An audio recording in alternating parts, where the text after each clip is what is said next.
خب میرسیم به 120 ثانیه با ایمیل های شما عزیزان.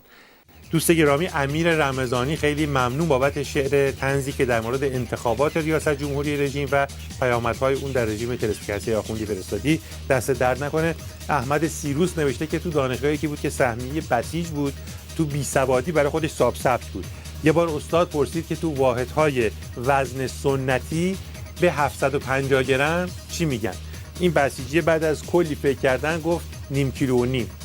علیرضا افشارچی عزیز، ترانه‌های زیبای فارسی و ترکی که در ادای احترام به مصدق کبیر فرستاده بودی دریافت کردیم. خیلی ممنون. در اختیار قسمت مربوطه هم قرار میدیم.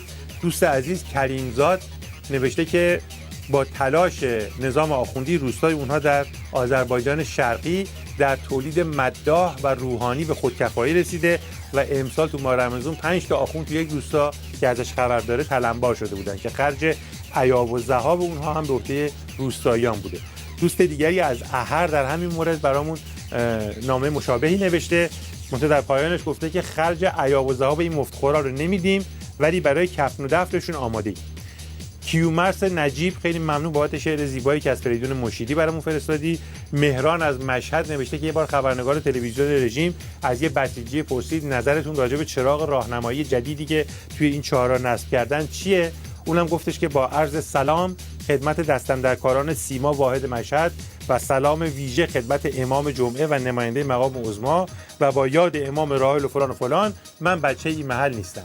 دوست گرامی پاتریس، ممنون بابت کلیپ جالبی که فرستادید. مهدی ناظری عزیز این تصویر رو که ملاحظه می‌کنید فرستاده.